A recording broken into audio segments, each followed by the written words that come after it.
forks over to your bench and just talk me through the process. So I think the first thing was emptying the fluids. So before we took them to bench, we cracked the top nut off the forks whilst it was in the triple clamp. You don't want to be putting your forks, the sanction, in a vise because you'll crush them and damage the internals. So the best time to do it is while it's clamped into the bike.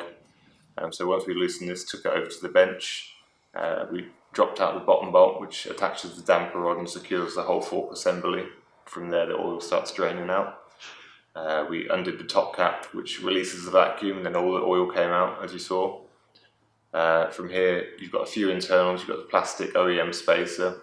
Plastic's a bit of a no-no generally in suspension if you're going to be using it for off-road use, so we obviously get rid of that.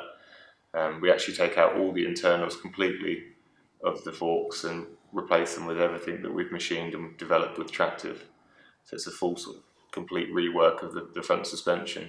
Yeah, for me observing that, it was night and day in terms of quality of what we were taking out and what was sitting there ready to go back in. Yeah. So I guess something that I picked up on there is when you're disassembling the forks and taking stuff out, it's quite helpful to lay everything out in the order that they came out, and then also have everything that's going back in the right order. Yeah. So what did we put in and in what order in the process? And also, we didn't just drop it all in and go. There were some processes that you took in terms of filling it with fluid.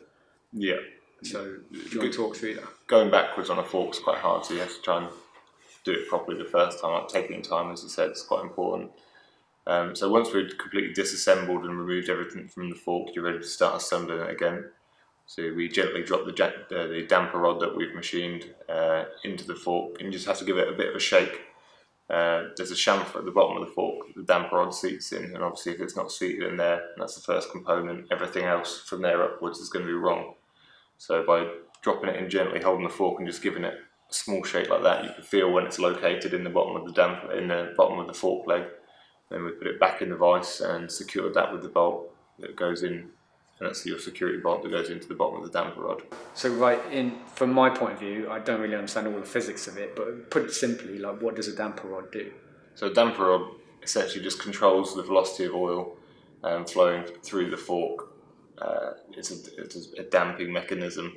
Okay. So what went in next then? So after the damper rod, we had our low-speed damping unit.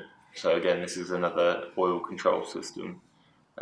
Just so in our forks now, we've got two different types of control: low speed and high speed. And this is sort of the where you'd notice it most on the road or sort of the light going stuff, especially your sags. That's quite an important sort of aspect of suspension, is having that low speed control exactly right. Okay. After that, we put the preload packer in. So again, that's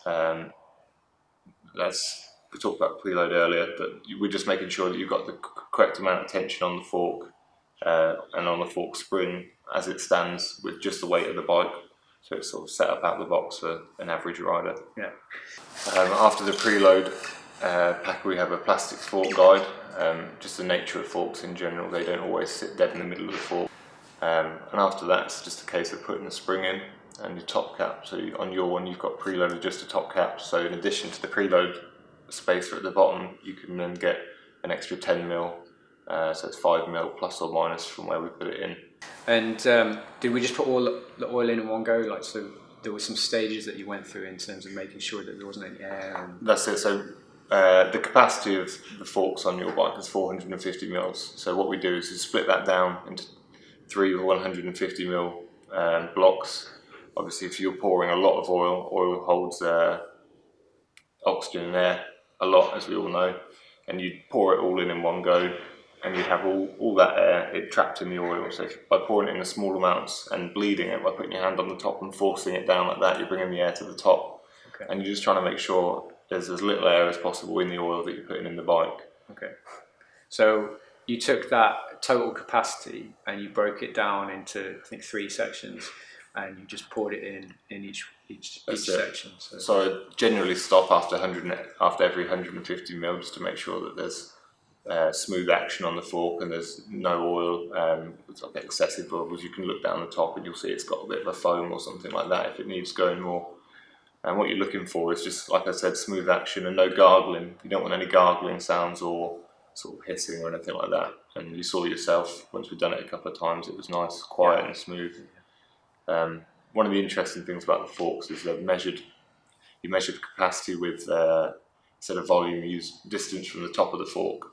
So although the capacity is 450 millilitres, depending on sort of machining tolerances of Honda themselves, it can often be different. So it's quite important to measure that from the top of the fork when the fork's fully compressed. Right, yes, the important thing there is that we had the fork on the ground and we pushed the top part all the way down so it wouldn't go any further, and then you're taking your measurement from that point, and you were basically measuring the amount of air.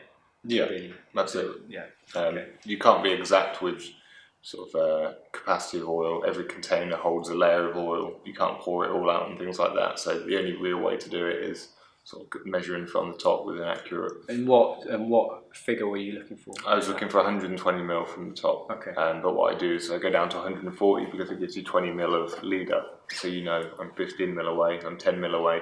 Okay. Because obviously getting oil back out of the fork is a bit harder than putting it in. Okay, so we've got the cap on, and I guess that whole process, for someone that knows what they're doing and they've done it quite a fey times before, to get one fork done was half an hour, maybe a bit less? Yeah, I mean, I'd say 20-25 minutes is a good time for a fork. If you're doing them in 10 minutes, you're probably rushing. Yeah. Even if you are competent, you just want to slow down and think about it. So really, in terms of getting both of them done, like an hour is a comfortable amount of time. That's an agreeable sort of value. Yeah. Okay, so at that point, presumably it's finger tight, is it, the cap? The top cap, again, same way as when we took it off. You don't want to be putting it in the vise and trying to tighten it like that. You're going to damage your fork. So we tighten them up as much as we can by hand, just by gripping the fork like that, and then we put them in the bike. And then once you've got the triple clamp tightened, you can tighten them like you would there, and you're not going to risk any damage to the internals. The forks are done, they're off the bench. We just stick them back in? So yeah, you're going to get them in sort of finger tight. One of the main reasons for that is obviously the triple clamp's still loose. You need to align the whole front end. So the best thing to do is sort of do it all finger tight, make sure it's all aligned, and you can check. You don't want to be doing your triple clamp up and then having to force it round. So just keep everything loose, do it up gently, and sort of take your time, making sure you're not putting any excess pressure in places that it shouldn't be. You probably want about 5 mil, between 3 and 5 mil of the fork sticking out the top. Any lower than this, and you can risk sort of crushing the internals. Any higher, obviously, you're going to crush the thread of the preload adjuster. Okay.